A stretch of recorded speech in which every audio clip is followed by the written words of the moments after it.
નમસ્તે વિદ્યાર્થી મિત્રો, ધોરણ 9 વિષય વિજ્ઞાન પાઠ નંબર 13 આપણે શા માટે માંદા પડીએ છીએ.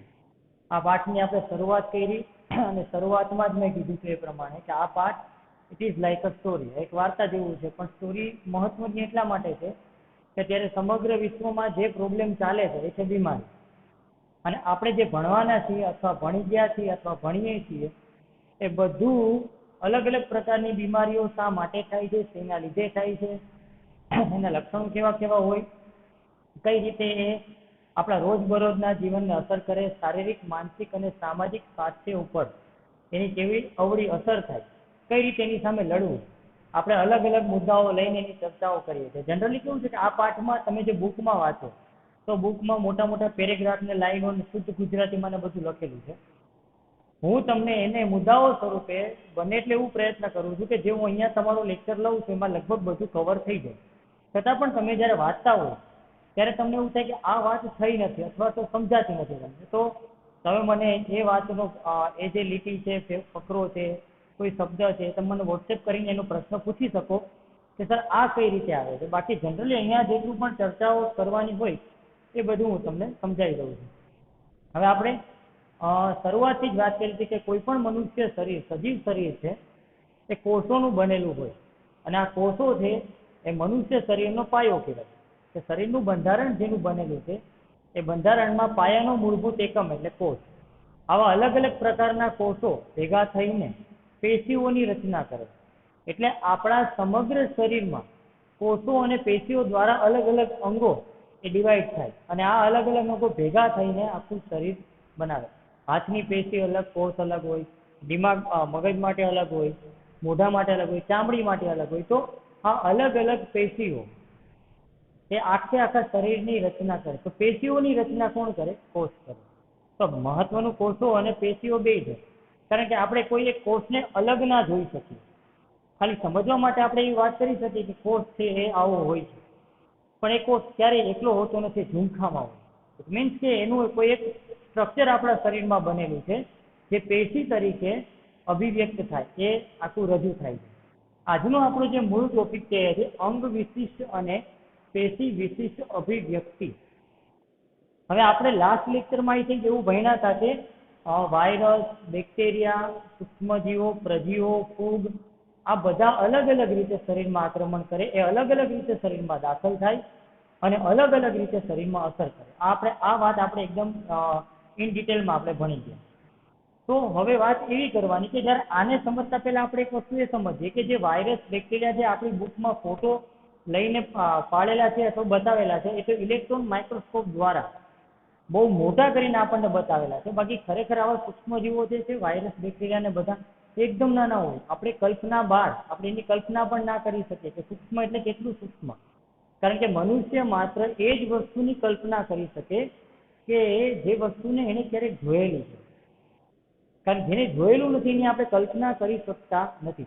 તો વાયરસ, બેક્ટેરિયા એને આપણે બુકમાં આકૃતિ તરીકે બહુ મોટા જોયેલા છે, એટલે આપણે એને એકદમ સૂક્ષ્મ કલ્પી શકીએ નહીં. પણ ખરેખર એવું છે કે વાસ્તવિકતામાં વાયરસ, બેક્ટેરિયા જે કોઈ પણ હોય છે તે એકદમ સૂક્ષ્મ હોય અને બહુ એટલે બહુ આપણે વિચારી ના શકીએ એટલા નાના હોય. એની સામે આપણું શરીર તો બહુ મોટું છે. અને આપણા શરીરમાં એ વાયરસ, બેક્ટેરિયા જે કોઈ પણ સૂક્ષ્મજીવો, પ્રજીવો, ફૂગ એ બધાને એન્ટર થવા માટે, દાખલ થવા માટે ઘણા બધા માર્ગ મળી રહે છે, ઘણા બધા કોષો, ઘણી બધી પેશીઓ, ઘણા બધા અંગો મળી રહે છે કે જ્યાં એ પોતાનું ઘર બનાવી શકે. ઇન ધ સેન્સ હું એમ કહેવા માંગુ છું કે આપણું શરીર એટલું બધું મોટું છે, એની સામે આજે સૂક્ષ્મજીવો છે બહુ નાના છે, જે આપણા શરીરના કોઈ પણ અંગમાં ગમે તે પેશીઓમાં ગમે ત્યાં રહી શકે અને ત્યાં રહીને એ પોતાનું ગુજરાન કરી શકે. અને જ્યારે એ પોતાનું ગુજરાન ચાલુ કરે એટલે આપણું ગુજરાન અઘરું પડી જાય. કારણ કે આપણું શરીર એ આપણી અંદર બનતા કોષોથી ટેવાયેલું છે અને આપણા કોષો, એના દ્વારા બનતી પેશીઓ એ બધાની એક નિશ્ચિત રચના છે, નિશ્ચિત જીવનશૈલી છે કે જેને આધારે એ પોષણ મેળવતા હોય અને પોતે બધા જીવતા હોય. પણ જ્યારે કોઈ પણ પ્રકારના સૂક્ષ્મજીવો આપણા શરીરમાં દાખલ થાય ત્યારે આપણે આગળ વાત કરી ગયા એ પ્રમાણે આ જે કોષો છે, પેશીઓ છે એને ડિસ્ટર્બ કરે. કારણ કે હવે જો એવું હોય ને કે સૂક્ષ્મજીવો બહુ મોટા છે તેને શરીરમાં દાખલ થવા માટે બહુ તકલીફ પડવાની છે, પણ બહુ નાના છે, બહુ નાના છે, અને એટલા માટે થઈને આપણા શરીરમાં આરામથી દાખલ થઈ શકે. પહેલી વાત તો વાત એવી કરે કે જ્યારે કોઈ પણ સૂક્ષ્મજીવ આપણા શરીરમાં દાખલ થાય ત્યારે એ ક્યાંથી દાખલ થયો છે એ મહત્વનું છે. નાકમાંથી દાખલ થયો છે, મોંમાંથી દાખલ, કાનમાંથી દાખલ થયો છે. ઇટ ઇઝ મોસ્ટ ઇમ્પોર્ટન્ટ કે ભાઈ તમે વાત કરે છે સૂક્ષ્મજીવોની, તો એવું જરૂર નથી ખાલી પગના તળિયામાંથી પણ સૂક્ષ્મજીવ આપણા શરીરમાં દાખલ થઈ શકે એટલા સૂક્ષ્મ. તમને એમ છે કે પગના તળિયામાં ક્યાં કંઈ કોઈ એવું છિદ્ર છે કે જ્યાંથી એ દાખલ થાય, પણ મોઢું તો ઓબ્વિયસલી છિદ્ર છે જ. જ્યારે આપણે મોઢું ખોલીએ ત્યારે ખબર જ છે કે અંદર હોલ પડે જ છે. નાકમાં દેખાય છે, કાનમાં દેખાય છે. તો સૂક્ષ્મજીવો જ્યારે નાક દ્વારા દાખલ થાય ત્યારે એની પાસે નાકમાં ગયા પછી સૌથી પહેલા એન્ટર થવાનો માર્ગ છે ફેફસા. જ્યારે આવા સૂક્ષ્મજીવો ફેફસામાં દાખલ થાય, જનરલી બેક્ટેરિયા આપણા શરીરમાં નાક દ્વારા મોસ્ટલી દાખલ થતા હોય છે, ત્યારે એ ફેફસામાં દાખલ થાય કઈ જેવા રોગને નોતરી એને મજા આવી જાય. આપણા શરીરમાં એને બહુ મજા આવે બેક્ટેરિયાને. જ્યાં સુધી એનો ઉપચાર કરવામાં ના આવે ત્યાં સુધી બેક્ટેરિયા આપણા શરીરમાં છે અને એ સતત આપણા શરીરને નુકસાન કર્યા કરે. તો ફેફસામાં જ્યારે નાક દ્વારા ફેફસામાં સૂક્ષ્મજીવો દાખલ થાય કે બેક્ટેરિયા દાખલ થાય તો ક્ષયને નોતરી, ક્ષય રોગ થવાની શક્યતા રહે. એવું જરૂરી નથી કે ફેફસામાં જ રહે. અત્યારે સૌથી પહેલા આપણે જે ચાલે છે ને એની વાત કરી લઈએ કે corona, COVID-19, the most dangerous of all. શા માટે? કારણ કે એની વેક્સિન નથી મળી. બાકી છે સામાન્ય રોગ જ, પણ આપણે એને અત્યારે સામાન્ય કહી શકતા નથી કારણ કે એની કોઈ પણ પ્રકારની વેક્સિન એટલે કે રસી મળી નથી. તો COVID-19ના જે વાયરસ છે, જે કહેવાય ને કે આ જે કોરોનાના જે વાયરસ છે એ નાક દ્વારા દાખલ થાય. અને જ્યાં શરૂઆતમાં એક સર્વેમાં એવું આવ્યું હતું કે જ્યારે એ નાક દ્વારા દાખલ થાય ત્યારે નાકના સાઇનસમાં, એટલે આપણા નાકનો આ ભાગ છે એના અંદરના ભાગમાં 3 દિવસ સુધી રહે. પછી ત્યાંથી એ ગળામાં પ્રવેશે, ત્યાંથી ફેફસામાં જાય અને ધીમે ધીમે આપણા શરીરમાં હાવી થતા જાય. પરિણામે આપણને ઉધરસ આવે, છીંક આવે, અને આપણી આ કહેવાય ને કે પેલું આત્મરક્ષા તંત્ર, Gujarati, pure Gujarati, immunity system, રોગ પ્રતિકારક શક્તિનું આખું જે તંત્ર છે એના ઉપર એ ધીમે ધીમે હાવી થતા જાય. જો એમાં કોરોનાનો ગ્રાફ હોય કે કોરોના બહુ વધારે હાઇપર કોરોના છે તો તકલીફ કરે, પણ લો કોરોના હોય 20%, 30%, 40% એનો ઇન્ફેક્શન હોય આપણા શરીરમાં તો એ તરત સાજું થઈ શકે. બહુ વધારે પ્રમાણમાં હોય તો ક્રિટિકલ કહેવાય, તો પછી ધ્યાન રાખવું પડે. પણ આપણે વાત જે કરીએ છીએ હવે આ COVID-19 જે વાયરસ છે એ નાક દ્વારા પણ પ્રવેશે, મોં દ્વારા પણ પ્રવેશે, આંખ દ્વારા પણ પ્રવેશે. તો કેટલા ડેન્જરસ છે. હવે એ જ્યારે આપણા શરીરમાં પ્રવેશે પછી તે પોતાની જગ્યા કરીને પોતાની રીતે જ આપણને હેરાન કરવાના છે. માની લો કે કોઈ વાયરસ એવા છે, કોઈ બેક્ટેરિયા એવા છે કે જે મોં દ્વારા પ્રવેશે છે. મોઢા દ્વારા પ્રવેશવા માટે ઘણા બધા કારણો હોઈ શકે. ખુલ્લી હવામાં એવા બેક્ટેરિયા કે વાયરસ ફરતા હોય તો આપણા મોંમાં પ્રવેશી શકે. ધેટ્સ વાય આપણને માસ્ક પહેરવાનું કહે છે કે ભાઈ માસ્ક પહેરી રાખો, બરાબર, જ્યારે તમે કોઈ સમુદાયમાં હોય ત્યારે. જેથી કરીને હવામાં કદાચ કોઈ બેક્ટેરિયા ફરતા હોય, કોઈ વાયરસ ફરતા હોય તે મુખમાં દાખલ થાય નહીં. તો મોઢા જ પછી બીજું કે કોઈ ખોરાક એવો લેવાનો હોય, એટલા માટે આપણને બહારના ખોરાકની જનરલી મનાઈ કરતા છે કે બહાર ઉઘાડો ખોરાક હોય, ઢાંકેલો ના હોય, જેથી કરીને બહારનો ખોરાક એ ખતરાથી ખાલી નથી. એ ખાવાથી ખોરાક ઉપર જે માખી મચ્છર બેસતા હોય, ખબર નહીં ક્યાંથી આવ્યા કેવા છે, તો એના દ્વારા જે બેક્ટેરિયા ખોરાક ઉપર બેઠા છે એ મોં દ્વારા એ ખોરાક આપણે લઈએ તે મોં દ્વારા સીધા પાચન નળીમાં પહોંચે. જો પાચન નળીમાં પહોંચે તો એ ટાઇફોઇડના બેક્ટેરિયા જનરલી આવા હોય છે કે જે મોઢા દ્વારા દાખલ થાય, પાચન નળીમાં પહોંચે, અને ટાઇફોઇડના બેક્ટેરિયા છે ઓબ્વિયસલી ટાઇફોઇડ તાવ કરવાના છે. પછી એના લક્ષણો પાછા અલગ અલગ હોય ટાઇફોઇડના. અને માની લો કે મોં દ્વારા પાચન નળીમાંથી સીધા યકૃતમાં પહોંચે. યકૃત એટલે જઠરનો એક ભાગ છે, ત્યાં પહોંચે તો એ હિપેટાઇટિસના વાયરસ હોય. હિપેટાઇટિસ એટલે કમળાનો પ્રકાર, તો કમળો થવાની શક્યતા રહે. તો મેં કીધું એ પ્રમાણે જ્યારે આપણે આગળ હમણાં ચર્ચા કરી એ પ્રમાણે કે ઘણા બધા એવા રસ્તાઓ છે કે જ્યાંથી આ બધા વાયરસ છે, બેક્ટેરિયા છે દાખલ થઈ શકે. હવે બીજું કે એવું જરૂરી નથી કે વાયરસ બેક્ટેરિયાને દાખલ થવા માટેનો સ્ત્રોત આપણે એક જ છે. બહારથી પણ આવી શકે. મચ્છર, જે ડેન્ગ્યુ, મેલેરિયા જે ફેલાવે છે મચ્છરો, તો શું થાય કે મચ્છર દ્વારા, આમાં મેં 2 તીર માર્યા છે, હું સમજાવીશ હમણાં.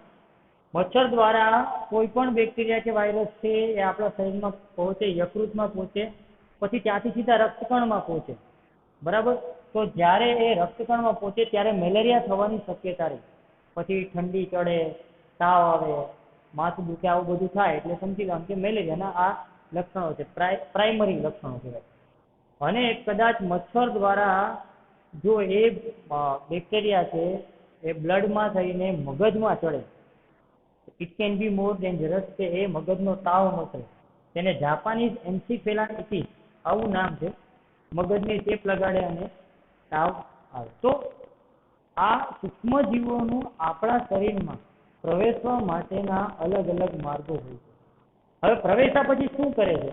માની લો કે નાક દ્વારા ફેફસામાં પહોંચી ગયા, તો ફેફસામાં પહોંચીને ફેફસાનું મુખ્ય કાર્ય છે આપણી શ્વાસોશ્વાસની ક્રિયાનું નિયમન કરવાનું, કંટ્રોલિંગ એ ફેફસા કરે છે.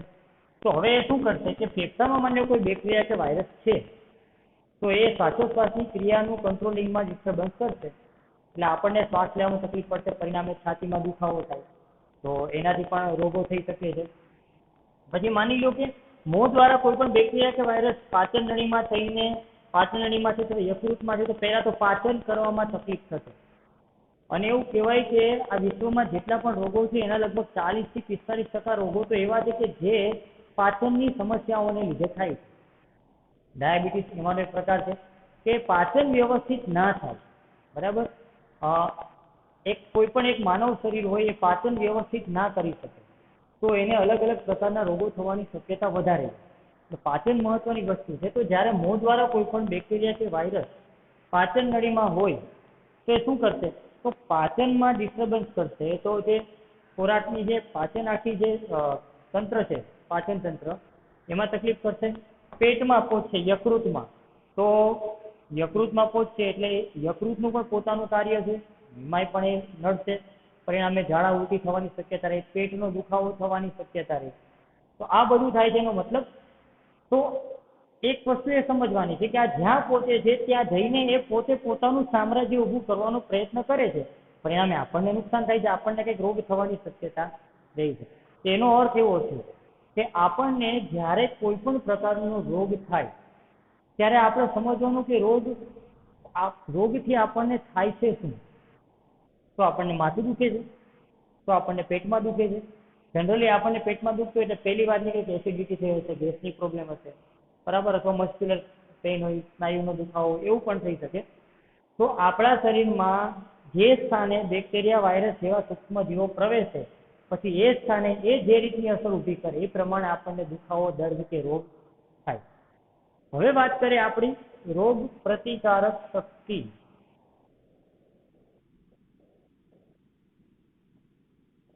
જેને અહીંયા નામ આપ્યું છે પ્રતિરક્ષા તંત્ર, ઇમ્યુનિટી સિસ્ટમ. આ શું કરે છે?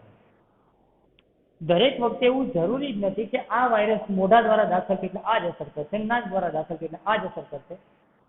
એક બીજી અલગ અલગ પ્રકારની અસર કરી શકે. પણ આપણું જે પ્રતિકારક તંત્ર છે આખું, જે ઇમ્યુનિટી સિસ્ટમ આખી આપણી છે, એ શું કરે છે? જનરલી જ્યારે બહારથી કોઈ વાયરસ કે બેક્ટેરિયા આપણા શરીરમાં દાખલ થાય એટલે આપણા શરીરનું જે પ્રતિરક્ષા તંત્ર છે, ઇમ્યુનિટી સિસ્ટમ છે, એ એક્ટિવ થઈ જાય. એને ખબર પડે કે આ જે વાયરસ કે બેક્ટેરિયા છે એ શરીરના આ ભાગના આ પેશીઓમાં પહોંચી ગયો છે, અહીંયા પહોંચ્યો છે. એટલે આપણા પ્રતિરક્ષા તંત્રના જે સૈનિકો છે, તમને એમ થાય સૈનિકો એટલે મતલબ કે પ્રતિરક્ષા તંત્રવાળા જેટલા પણ કોષો છે એ કોષો શું કરશે કે જે જગ્યાએ એ વાયરસ હોય એની આસપાસ ગોઠવાઈ જશે. એટલે આપણી એક સિસ્ટમ એવી ઊભી કરશે અને અહીંયાથી આ વાયરસને મારવાનું કરશે, બેક્ટેરિયા, સૂક્ષ્મજીવ જે હોય એને મારવાનું કરશે. આ આપણું પ્રતિકારક તંત્રનું કામ છે કે જનરલી એ આપણને અલગ અલગ પ્રકારના રોગોના સૂક્ષ્મજીવોથી બચાવે છે, તરત જ એક્ટિવ થઈ જાય. અને એટલા માટે કહેવાય ને કે આપણું પ્રતિકારક તંત્ર જેટલું મજબૂત હોય ને રોગ એટલું આપણાથી દૂર રહે. સામાન્ય બેક્ટેરિયા, વાયરસ તો આપણે જનરલી આપણી આજુબાજુમાં એવું વાતાવરણ હોય તો આવતા હોય, પણ આ પ્રતિકારક તંત્ર જે આ કામ કરે છે, જે બેક્ટેરિયા, વાયરસને મારવાનું કામ કરે છે, એના લીધે શું થાય કે ઘણીવાર આપણને અમુક પ્રકારના સોજા ઉત્પન્ન થાય. તો આખી બીમારીનો જ્યારે ઈલાજ થતો હોય, આપણું પ્રતિકારક તંત્ર ઈલાજ કરતો હોય, તો એનો એક કહેવાય ને કે ઘરમાં જ્યારે પેલા કહેવાય ને કે ધૂળ કરવાના હોય, સાફ સફાઈ કરવાની હોય, ત્યારે જે ઘરના સભ્યો જે ધૂળ કરતા હોય તો ધૂળવાળા થવાના જ છે. અને થોડીક અવ્યવસ્થા પણ ઘરમાં થવાની છે, બધી વસ્તુઓ આમ તેમ મૂકવી પડે, પછી બધું સાફ સફાઈ કરવી પડે. તો આના લીધે શું થયું કે ઘરમાં ડિસ્ટર્બન્સ થયું. એમ જ્યારે આપણું પ્રતિકારક તંત્ર આવી રીતના કોઈ વાયરસ બેક્ટેરિયાના સમૂહને મારતું હોય, ત્યારે એ જે ભાગમાં આ ક્રિયા થતી હોય ત્યાં સોજા જે ઉત્પન્ન થાય ત્યાં થોડોક દુખાવો થાય, જેને આપણે સામાન્ય ભાષામાં સોજો કહીએ છીએ. સામાન્ય લક્ષણ છે, સોજો થવો એ સામાન્ય લક્ષણ છે. અને એ સોજો થાય ત્યારે સમજી લેવું કે આપણું પ્રતિકારક તંત્ર છે ને કાંઈક એક્ટિવિટી કરે છે, અને એક્ટિવિટી હંમેશા આપણા માટે ફાયદાકારક હોય. આપણું પ્રતિકારક તંત્ર છે આપણને ક્યારેય નબળું પડવા દેતું નથી. તો હવે વાત એવી છે કે તો સાહેબ આ HIV AIDS આ જે ફેલાય છે આ શું કરે છે? HIV AIDS છે ને એ આપણા શરીરમાં દાખલ થાય ને ત્યારે કોષોને કે પેશીઓને નહીં, પણ આપણા પ્રતિરક્ષા તંત્ર ઉપર હુમલો કરે. ડાયરેક્ટ આ જે HIV ના જે વાયરસ છે, બરાબર, હ્યુમન ડેફિશિયન્સી વાયરસ સિન્ડ્રોમ એવું કંઈક છે HIV નું ફૂલ ફોર્મ, મને એક્ઝેક્ટ યાદ નથી, મને ભૂલાઈ ગયું છે. તો HIV AIDS ના જે વાયરસ છે સીધું પ્રતિરક્ષા તંત્ર ઉપર હુમલો કરશે અને એને જ મારશે. અને આપણું પ્રતિરક્ષા તંત્ર છે ને એટલું એક્ટિવ ના હોય ત્યારે એ હુમલો કરે HIV ના virus. It is like Uri attack, કે ઉરીમાં આપણા સૈનિકો સૂતા હતા અને આતંકવાદીઓએ હુમલો કરી દીધો, અને ત્યારે આપણા સૈનિક 19 જવાનો આપણા શહીદ થયા હતા. તો એવી રીતના HIV એડ્સના જે વાયરસ છે પ્રતિરક્ષા તંત્ર ઉપર સીધો હુમલો કરશે, અને આ પ્રતિરક્ષા તંત્ર છે, બરાબર, એને નબળું કરશે. હવે જે બચાવનાર સિસ્ટમ છે આપણી એ જ નબળી પડે તો બચાવે કોણ? તો આના લીધે થાય છે કે જ્યારે આપણું પ્રતિરક્ષા તંત્ર નબળું પડ્યું એટલે આપણને સામાન્ય શરદી હોય ને તો જે આપણને 2 થી 3 દિવસમાં મટી જતી હોય રેગ્યુલર, પણ જો આ આપણા શરીરમાં હોય અને આમાં નબળું પડી ગયું હોય તો આ સામાન્ય શરદી છે ને એ પણ ન્યુમોનિયામાં કન્વર્ટ થઈ શકે. કારણ કે પહેલા સામાન્ય શરદી થતી ત્યારે આ એક્ટિવ હતું અને આને મારતું, સામાન્ય શરદીની પથારી કરી નાખતું. પણ હવે સામાન્ય શરદી આપણી પથારી કરી નાખે, કારણ કે આ એક્ટિવ નથી. તો ન્યુમોનિયા કરી દે અને ધીમે ધીમે છે ને આપણું શરીર જે રોગો સામે લડવા સક્ષમ હતું એ પ્રતિરક્ષા તંત્રને લીધે એ સક્ષમતા એમાં ઘટી જાય, એની એફિશિયન્સી ઘટી જાય, અને પરિણામે HIV ના વાયરસ છે એ પછી ધીમે ધીમે આપણા શરીરમાં હાવી થતા જાય, અને પછી એના લીધે જે કોઈ પણ મનુષ્યને HIV પોઝિટિવ એની ડેથ થાય. તો અલગ અલગ રોગોની અલગ અલગ અસરો હોય છે, આપણા શરીરમાં અલગ અલગ રીતે દાખલ થાય છે. એ દાખલ થયા પછી અલગ રીતે વર્તે છે. કોઈ એક ભાગને વધારે નુકસાન પહોંચાડે, આખા શરીરને વધારે નુકસાન પહોંચાડે. પણ સમજવાનું એ છે કે આપણા શરીરમાં જેટલા પણ સૂક્ષ્મજીવો વધારે માત્રામાં દાખલ થયા એટલો રોગ વધારે પ્રબળ બને, ઓછી માત્રામાં દાખલ થયા તો રોગ ઓછો પ્રબળ બને. એટલે બને ત્યાં સુધી આપણને કેર કરવાનું શા માટે છે કે જેથી કરીને આપણા શરીરની અંદર આવા વાયરસ કે બેક્ટેરિયા કે સૂક્ષ્મજીવો કોઈ વધારે દાખલ ના થાય. સામાન્ય દાખલ થયા હોય તો આ લડી લેશે, બહુ વધારે દાખલ થાય તો ઘણીવાર એવું પણ બને કે બહુ વધારે પ્રમાણમાં સૂક્ષ્મજીવો કોઈ એક મનુષ્ય શરીરમાં દાખલ થાય, એના લીધે એની ડેથ પણ થઈ શકે, મૃત્યુ પણ થઈ શકે. ઉદાહરણ તરીકે COVID-19 લગભગ 1 લાખ ડેથ અથવા અરાઉન્ડ 1 લાખ ડેથ આપણા દેશમાં થઈ ગઈ છે. ઇન્ડિયામાં લાસ્ટ 6 મંથ, આઈ થિંક માર્ચમાં આપણે લોકડાઉન થયું હતું અને માર્ચમાં પહેલા કેસ બહાર પડ્યા હતા, અત્યારે આ સપ્ટેમ્બર પૂરો થયો આજે, તો અહીંયા 6 મહિના અંદર 1 લાખ લોકો મરી ગયા. તો એનું કારણ શું છે કે આપણી પાસે એની સામે લડવા માટેની જે વેક્સિન જોઈએ મૂળ તો એ નથી. પછી બીજું કે કોરોનાના વાયરસ જ્યારે આપણા શરીરમાં દાખલ થાય તો આપણું પ્રતિરક્ષા તંત્ર પર અસર કરે છે. જો એ નબળું હોય તો એના લીધે શું થાય કે એ લડી શકશે નહીં. એટલા માટે આપણને પૌષ્ટિક ખોરાક ખાવાનું છે, પછી ઉકાળો પીવાનું છે, હળદરના અને ગરમ પાણી પીવાનું છે, બહારનું ખાવાનું ટાળવું જોઈએ, ઠંડુ કોલ્ડ ડ્રિંક્સ, આઈસ્ક્રીમ, ઠંડા વાતાવરણમાં જવાનું ટાળવું જોઈએ. આ બધી વસ્તુઓ જે છે ને એ કોરોના વાયરસને પોષે. અને ભગવાન ન કરે પણ આપણે પોઝિટિવ હોઈએ અને આપણે આ બધાની સંગત રાખીએ તે વધે, કારણ કે આપણે અંદર જે વાયરસ છે તો મજા આવવાની છે. પણ જ્યારે આપણે કેર કરીએ સતત ને સતત, આપણે કોરોના વાયરસ આપણા શરીરમાં દાખલ થાય પછી એની એક આખી ગાઈડલાઈન છે કે આમ કરવાનું, આમ કરવાનું, આમ કરવાનું. એ ગવર્મેન્ટની જે ગાઈડલાઈન છે એનું પૂરેપૂરું પાલન કરીએ તો કોરોના પોઝિટિવમાંથી નેગેટિવ થતાં પણ વાર લાગતી નથી.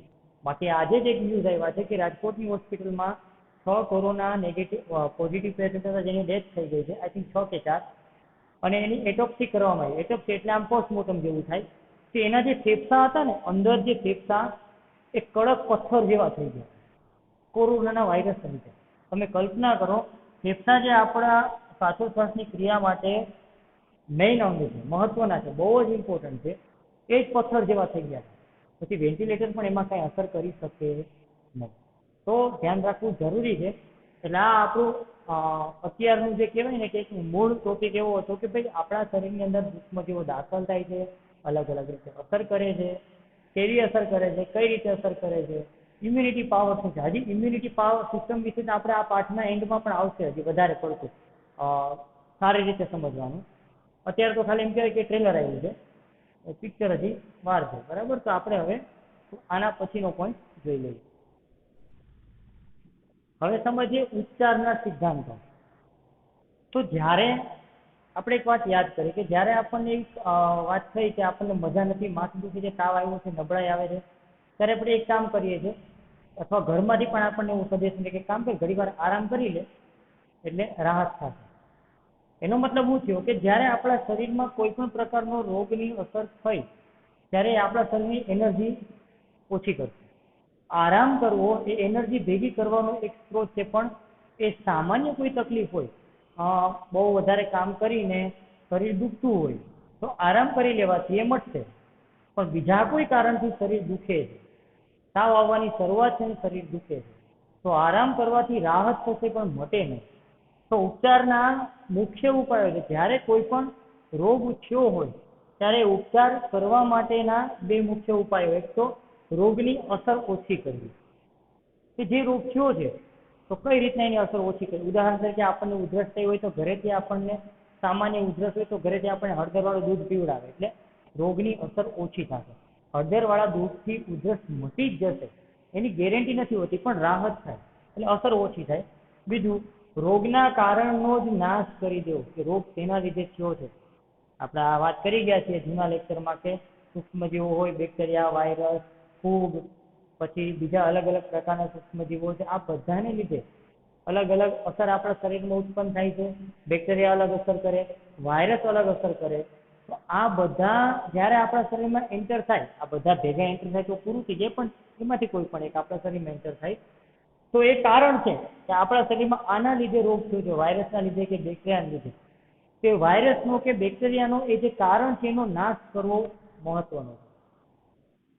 અને એ નાશ કરવા માટે થઈને પણ આરામ તો અગત્યની વાત છે, એના સિવાય દવાઓ કે જે મેડિસિન્સ આપણને ડૉક્ટર ઘણીવાર આયુર્વેદ છે એ પણ બહુ સારી રીતે ઈલાજ કરી શકે, પણ એલોપેથી જેની દવાઓ આપણે યુઝ કરતા હોય એ મેડિસિન એ વધારે ઝડપથી સારવાર કરી શકે આયુર્વેદની સરખામણીમાં.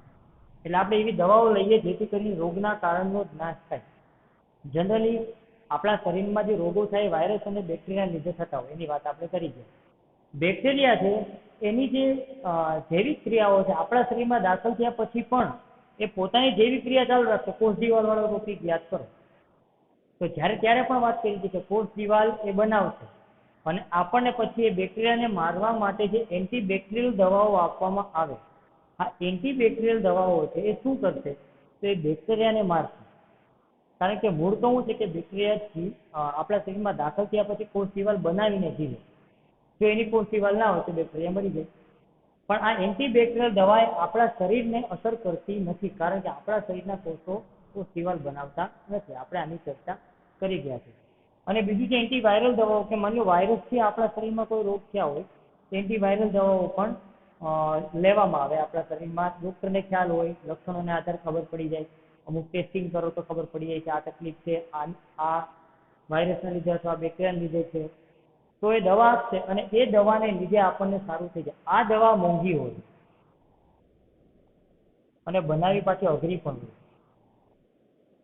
અને આની સરખામણીમાં આ સસ્તી હોય અને બનાવી સહેલી. એટલે આ એન્ટીવાયરલ દવાઓ કરતાં એન્ટીબેક્ટેરિયલ દવા આરામથી બની જાય, બરાબર. પણ હવે તેવી ટેકનોલોજી આવી ગઈ છે કે જે એન્ટીવાયરલ દવાઓ પણ બનાવે છે. એટલે જ ઘણા ટાઈમ પહેલા HIV નું સંક્રમણ ઓછી કરતી દવાઓ પણ મળી છે કે જે હવે HIV પોઝિટિવ વ્યક્તિઓ માટે સારા સમાચાર છે. એક સારા સમાચાર કોવિડના પણ આવી જાય એટલે આપણે ધન્ય થઈ જાય. તો વાત એવી છે કે ઉપચારના અમુક સિદ્ધાંતો હોય કે કોઈ પણ રોગ આપણા શરીરમાં થયો તો રોગની અસર ઓછી કરવી એ પહેલી વાત, અને બીજું રોગના કારણનો જ નાશ કરવો કે જેથી કરીને થાય જ નહીં. ના રહેગા બાસ ના બજેગી બાંસુરી, કે જેના લીધે આ રોગ થયો છે એનું જ પૂરું કરી નાખે. બેક્ટેરિયા સૂક્ષ્મ જેવો જ આપણા શરીરમાં ના હોય એની જે આડઅસર તે પણ થવાની નથી. તો આજે આપણે અહીંયા સુધી રાખીએ. ઉપચારના સિદ્ધાંતો વાળો ટોપિક નાનકડો હતો અને આપણે આગળ ચર્ચા કરી કે એના જ મુદ્દાઓ હતા, એટલે બહુ કંઈ ચિંતા જેવું નથી. તો અત્યાર સુધી જેટલું તો કંઈ પણ ભણ્યા છે એના પ્રશ્ન જે આવતા હોય તમારે નોટ કરવાના, લખવાના, એ રીતે આપણી સિસ્ટમ છે એ પ્રમાણે તમારું હોમવર્ક. કાંઈ ના સમજાય તો પછી મને પૂછી લેજો. નેક્સ્ટ લેક્ચરમાં મળીએ. Thank you.